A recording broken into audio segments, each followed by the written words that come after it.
For a great cup of joe, there's one thing you should know. Your morning brew can also be playful. Buff Boy Brewing guys make the temperature rise, and you surely feel naughty when you swallow our coffee. If you want some real heat, give your mouth a fine treat. You will want some more, rest assured. Buff Boy Brewing, you can't get enough of. It's time for The Scribble, your weekly fix of celebrity chats, bizarre stories in the news, and basic random chatter with best-selling author and syndicated radio host Jeremy Bradley. Make sure your seat is in the upright and locked position and your barf bag is securely in place. Here's Jeremy Bradley. Thank you very much, Larson. Jeremy Bradley here. This is The Scribble. Thanks for tuning in on your favorite podcast app. How's it going today? It's February and it's frickin' cold here in Canada. I should just point out, but I'm wearing socks and shoes, and I'm indoors, and my feet are still freezing. So there you go. It seems like it's getting more and more frustrating dealing with companies. Doesn't it seem that way? It's not about that really good first impression anymore. I feel like it's so digital, impersonal, where you sign up for something or you buy something online, and it's just like email after email after email. When you have a problem and you need some assistance, customer support, whatever, you can't get an easy answer. You can't just make a quick phone call anymore. You've got to go to the knowledge base and tutorials and support pages, and it's like, I just want to talk to somebody. I want to talk to somebody. That's where we see people then go to Twitter, right? And you DM and it says, it's such a different world now. But maybe that's why people are getting frustrated, right? We see those TV shows where, fast food workers are getting the food thrown at them, or the barista's getting the coffee thrown in their face. And it's like, wait a second, maybe if we dial it back and we come with that customer service approach, which we had back in the day when I was working in retail. I didn't have anybody coming and throwing things at me or anything like that. I mean, we didn't have cell phones that had cameras and videos on it, so it was a little bit different scenario. But maybe if the way customers are treated changes and companies don't feel like it's so bullied, I think companies sometimes feel like it's our business and you're the customer and you're going to do what we tell you. It's not necessarily working for a lot of people. So I'm going to talk about that for the next 30 minutes, and it's going to start on the Scribble right after this. This statement has not been evaluated by the Food and Drug Administration. This product is not intended to diagnose, treat, cure, or prevent any disease. No offense, but are you a little fat when you look in the mirror? How do you like to learn the secret to losing 3 to 5 pounds a week without joining the gym or going through any crazy diets? It's called Body Sculpt RX. For the last 2 decades, we've helped countless people lose thousands of pounds. And now, it's your turn. Learn how to lose weight with one simple phone call and no prescription needed. You'll see an amazing difference in a matter of days. Don't believe us? We'll offer you a risk-free money-back guarantee. So, if you're ready to start losing weight, call right now and get a free month supply with your first order of Body Sculpt RX. Call now. You have nothing to lose but the pounds. 800-459-6838. 800-459-6838. 800-459-6838. That's 800-459-6838. Customer service ain't what it used to be. Yeah, I've said that on this show many times. And it's just weird because you'd think now with so much competition, right? It's like a company is a dime a dozen when it comes to, let's say it's a shoe store or a restaurant or a app or whatever it is, right? Like there's just so much competition. And so what sets you apart? I always said it's the customer service that sets you apart, right? That's you're going to have that good memory as a customer. You're going to come back.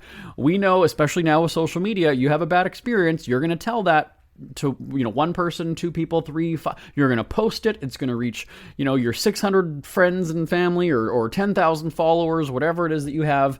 And I mean, sometimes you take it with a grain of salt, right? Because maybe we're intelligent enough now to say, okay, well, he or she is pissed off with this company. They're going to editorialize. They're going to, exaggerate to make it look worse than it is, whatever. I mean, I do that anyway. So if I'm looking for a new company, a new web hosting provider or whatever it is. I mean, I'm doing my research. I'm looking at the reviews. I'm going to look at the well-respected, websites and forums and magazines or whatever it is. And I'm not going to go on to, not message boards, whatever that's called now, Reddit and all those sites. Because again, the purpose of those is to rant and bitch, really, and make it seem like it's the woe is me, right? Because nobody's ever had as bad experience as the people on there. Nobody's ever had such terrible customer service than the people who are posting on those websites. And so, I think back to when I was in retail and on the front lines of customer service. I worked at Bentley. I was selling luggage. I worked at Bootlegger. I was selling pants. I was an assistant manager at Party City. And, you can almost say, like, how much training do you need for those places? But the thing is that the training was more so on the customer service aspect.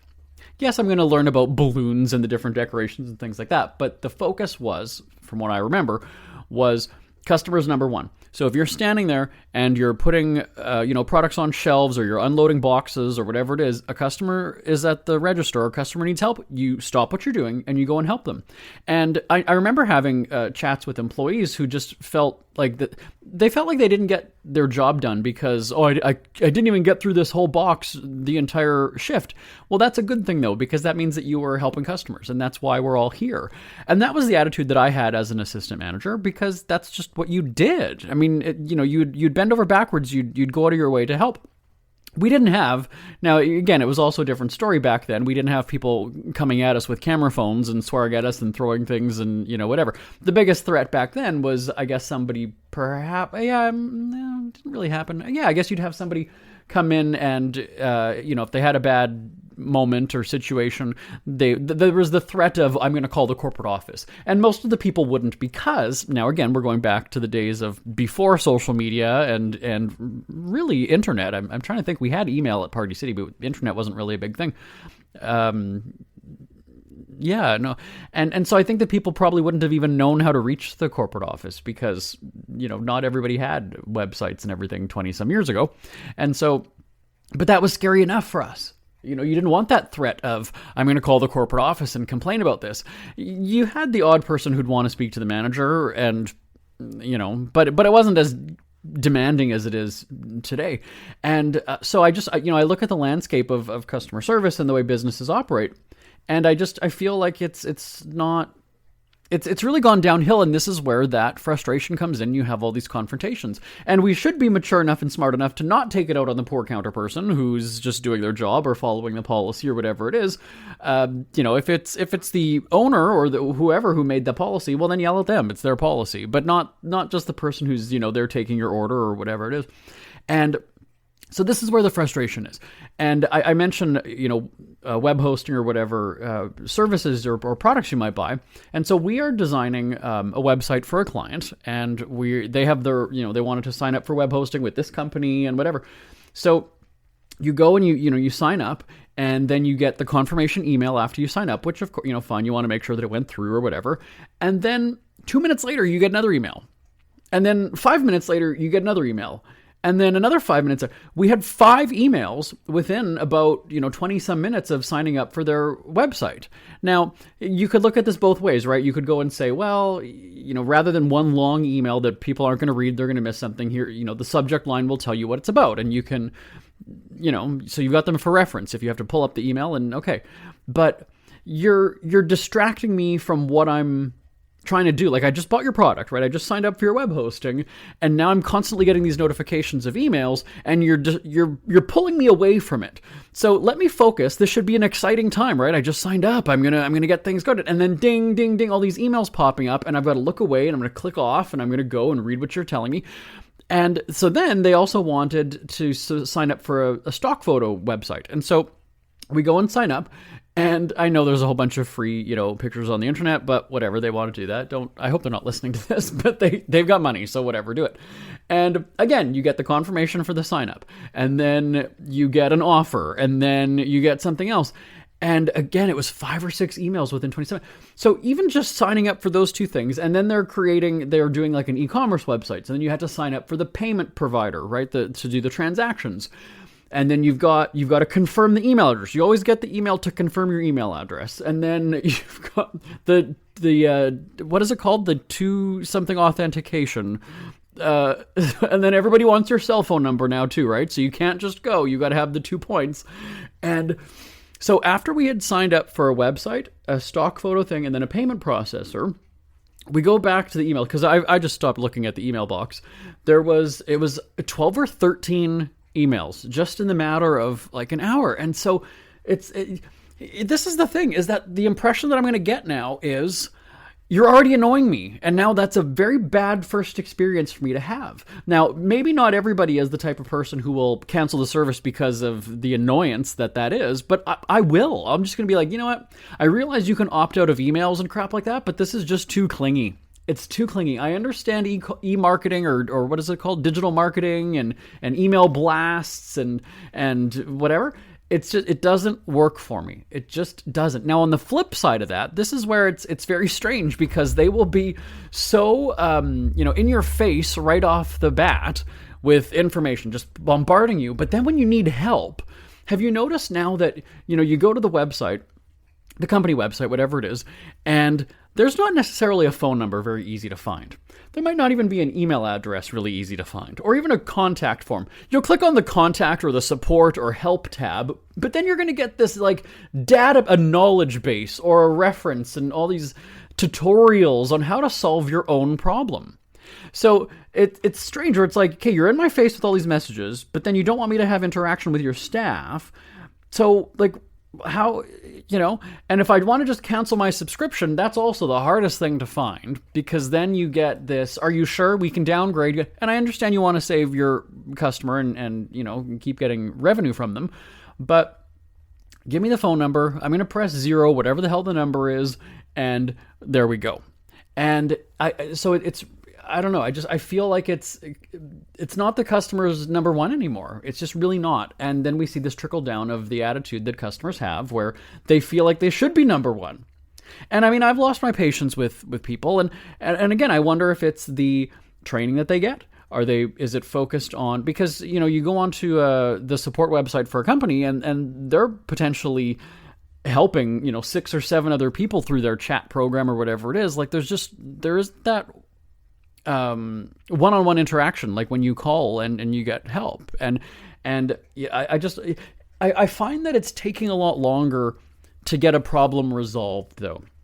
So for instance, let's say, the web hosting company or the stock photo company, if I did have a problem with the web hosting, and back in the day, it used to be, you call 1-800, whatever it is, press 0, and not listen to 17,000 prompts, right? How many of you just hit 0 or yell operator, operator, operator?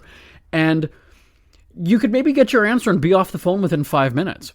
And now, I'd be fascinated to know, to ask a company, I don't know, maybe, does Amazon Amazon doesn't have an 800 number, because that phone line would be jam-packed.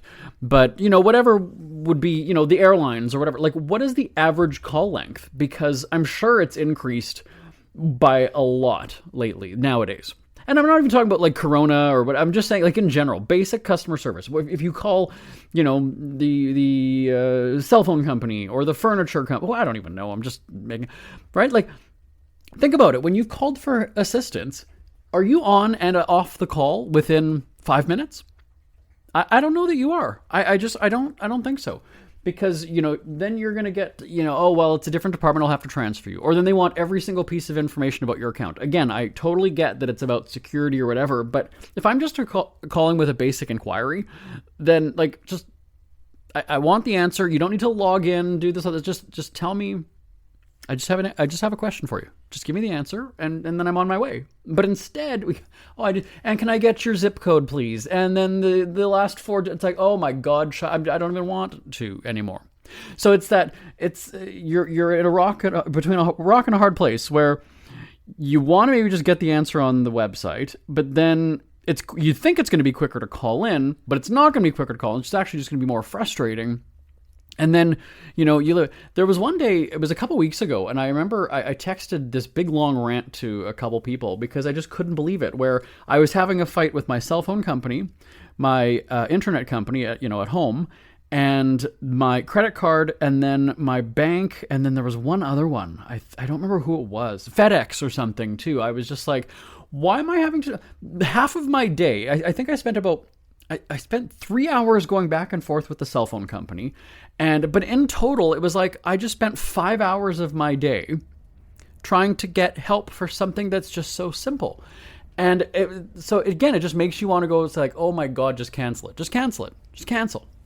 And that's, I mean, maybe they call your bluff, right? I mean, I've been a customer of my cell phone company for 20 years, for my internet and home phone and all this other stuff, 15 years with them.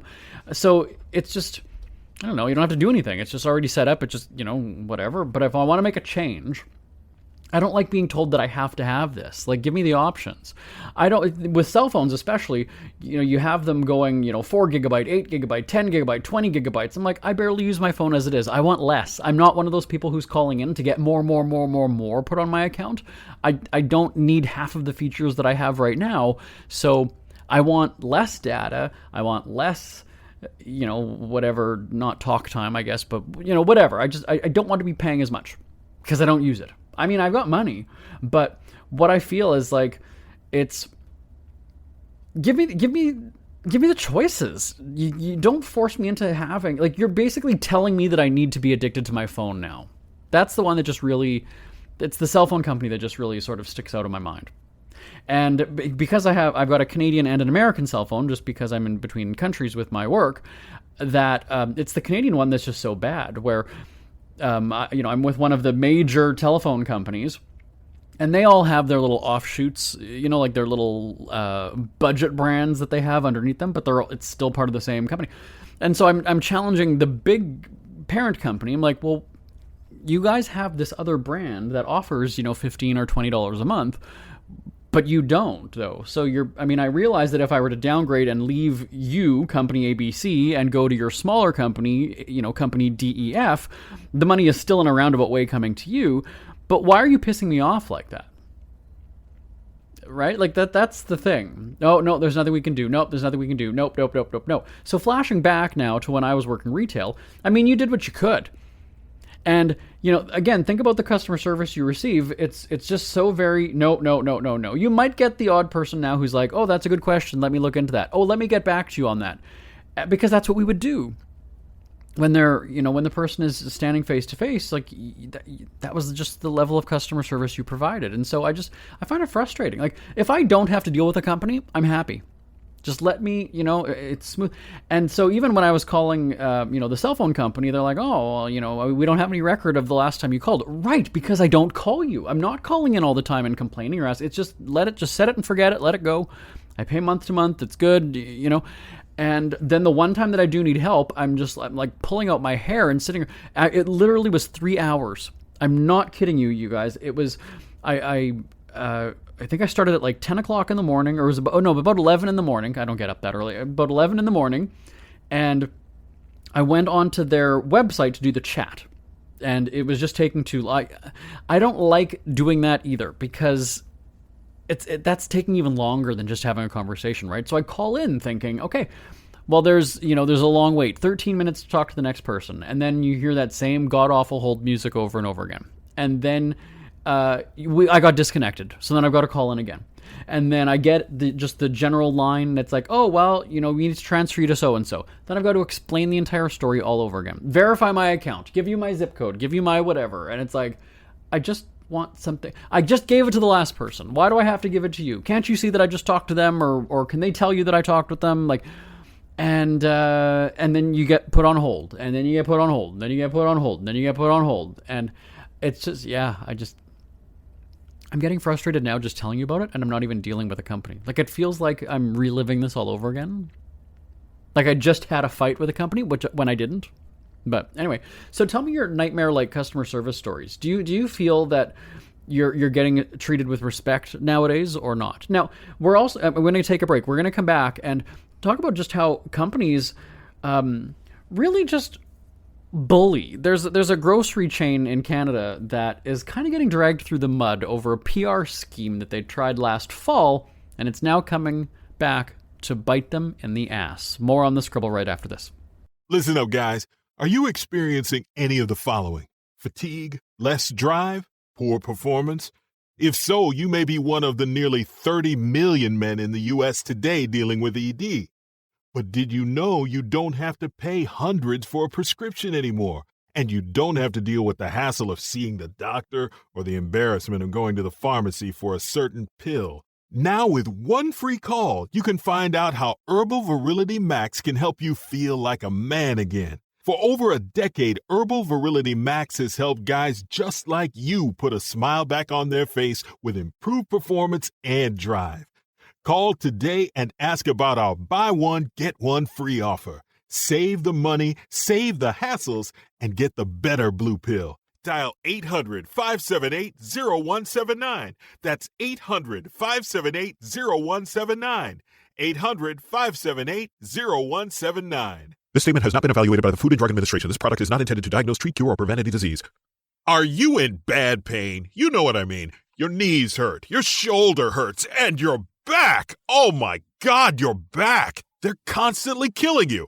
And I'm sure you've tried every pain pill or cream available at the drugstore, am I right? Well, here is something you haven't tried. Pain Absolve. Pain Absolve is not available in any drugstore. The only way to get it is by calling today. We're so confident that it will work for you that we offer a free bottle with your purchase, no prescription needed, and best of all, each purchase comes with a money-back guarantee. Call now to find out how you can get Pain Absolve and get rid of your pain. Call 800-319-0582. That's 800-319-0582. 800-319-0582. Call today, 800-319-0582. Jeremy Bradley here, back on the Scribble. Do you feel that companies are just becoming bullies nowadays? There's a grocery chain in Canada called Loblaw, or Loblaws, and they put out a press release back in the fall saying that they were going to be putting a price freeze on their no name. It's called No Name. Their private label, right? The one that just has their own generic, packaging. So basically, the chips that are, the barbecue chips that basically any store can buy and just put their label on it, right? The private label brands. And so they're putting a price freeze on that over the holiday season. And they were this big money-saving hero in Canada. Come to find out, one of the other big grocery chains is like, yeah, that's actually just standard practice from October to the end of January, is that we don't raise prices on things like that. So all of a sudden that comes out and it's like, whoa, Loblaw is not necessarily the big hero that they once, or that they're trying to make it seem, because now their competition is going, yeah, this is normal, so it's not really press release worthy, and threw them under the bus, which was just hilarious, especially for me, who's a communications and a PR person. I love when something like that goes wrong. And so it's like, well, wait a second, hold on a second. You guys, you're reporting like record profits. I don't remember what it was, 30% or whatever it might be. And you're trying to do like a press release about how you're saving Canadians money, and it's just like we're supposed to be applauding you, and like, but meanwhile, I mean, I went to one of their stores. It was last March or April, and the package of chicken breasts that usually would be $20 was $50. And it was 7 or 8 chicken breasts in it. And I was just like, yeah, no, that's a little ridiculous. And of course they say supply chain and whatever. I don't know that was inflation, I guess, last March or April too? It probably was, maybe just not it was more supply chain at that time, I guess. But anyway, and so, you look at this and go, Now, I mean, I have money, so it's not an issue that I can't afford things like that, but I just feel like if I'm being taken advantage of, I'm not going to give you my money. And I don't know that I've even stepped foot in that store since then, quite honestly. And so that's what it is. I understand, I love a good cheese. I love a good salad dressing. I love bacon. I love a Caesar salad. But when the package of romaine, and I love cauliflower too, and I just saw like cauliflower the other day was $6. You know what? Here's the deal. When it comes to the grocery store that's doing that, let the food go bad then. Now, I realize that there's people hungry. But I'm just saying, no, piss on you, grocery store, with the big chain. I'm not talking about the little mom and pop shops, because they are struggling, and I realize that, and I appreciate their efforts to support, to feed their community and things like that. I'm talking about the big guys. And that's what I love. I love going into the meat section and seeing all the chicken with the, clearance, quick sale, or reduced to sell, or whatever it is. Because it's like, there you go. The customers are saying, we're not paying this. And again, I realize that it's people not being able to afford it, but for those of us who can, we're sending the message. We're saying, I'm not paying $50 for a thing of chicken breasts. Forget it. Screw that. I'm not going to buy it. It's going to go bad, and you've wasted your money. Company, not consumer, company. You've wasted. Nobody's buying your chicken. Look at this. The entire refrigerated section has all this. It's all stickers. Lower the price. Lower the price. You can do it. You can do it. And then they have the excuses. And so it's just, I feel like if I'm being taken advantage of, I'm not going to give you my money. I'm not. And so what happened then with Loblaw was, because it was the end of January just a few days ago, they now are, because they put themselves in the spotlight with that flashy press release of the non-news news. And so now it's like, well, the price freeze is over. And people are like, so, but again, you just had your record profits or whatever it is. Are you going to keep the prices low, or are they going to go up? And what I find now is that you have all these government, whether it's the federal government or whatever it is, saying that, we're going to get to the bottom of it. How long have they been saying that, though? Like, I know, especially in Canada, you have the different party leaders who are like, they have their question period where they debate and fight and really accomplish nothing. I don't understand. It's just, they just go and somebody is called out for something, and then they have a rebuttal, and then they answer. But nothing is really resolved. Like, they actually don't do anything. It's just a matter of, I stand up, I say my piece, I insult you, I mock your track record, and then I sit down, and then you stand up and you come at me about something that's totally unrelated. And it's like, what did that accomplish? And so they do this in Parliament in Canada, and it's like, help Canadians, feed their families and whatever. Well, we are putting more money in the pockets of Canadians. It's like, that's not the point. We're talking about the grocery prices. Go after the big companies, whether that's taxing them, whether that's checking out, price fixing, whatever it is, do something. And so I don't buy that the federal government doesn't have the power to make something happen, right? Like, it's very strange to me. So if this is an epidemic of high prices and families going hungry, if it was that big of a deal, then the government can say right now, hey, CEO, hey, president, owner, whoever it is, we're having a meeting. You need to, I don't know if you can force a company to open their books and say, show us your balance sheet. Like, we gotta take a look at this, because you can't do this. Can't do this in our country. But that doesn't seem to happen. And so it's like, well, does the government not have power? Does the government not want to? Because they sure sound like they want to help you, but then at the end of the day, they're not helping you because the prices are still going up. In Canada, we're getting these, not benefit checks, but, supplementary sort of relief checks, relief payments for different things. And, they're going to be sent out in the next, 3 to 4 weeks. Well, okay, that's great, but the family is starving now. And it's going to be, a $200 check. Okay, great. That'll maybe cover the heating bill for 1 month in the winter in Canada. Like, oh, well, great. And again, I realize that they're still giving you something. So it's not like they're completely not helping, but they're just, it's very strange. When the Corona shutdowns happened in Canada, and all of a sudden people were getting these, like $2,000 a month because they were out of work or, whatever it was, that was almost like instantaneous. And it was wrong. They got a lot of people wrong. That people were getting payments when they shouldn't have, and now we're hearing about it where they have, billions of dollars of money that was sent out incorrectly. But what I'm saying is that at least it was fast enough to get people money right away. So if we see that the grocery prices are going up, and we hear that word inflation, but inflation is like, 6 or 7 or 8%. And then you look at a company, like for instance, Shopify made headlines the other week where they go and raise their rates by over 30%. And they send out an email to customers saying, inflation, whatever. And it's like, but inflation is not 30-something%. So how do you blame inflation when that's just greed? I mean, that's essentially how it's viewed by the customers. So it's almost like the consumer versus any business, right? And I think, again, that's going back to what I was saying in the last segment, is you have this frustration of you just don't even want to deal with the company because they're cheats, they're crooked, they're taking advantage of you, they're lying, they're raising their prices when they don't have to. And it's a volatile situation. But yet we have to deal with them, right? You have to buy groceries, you have to eat, you have to, do these things, and there's no getting around it.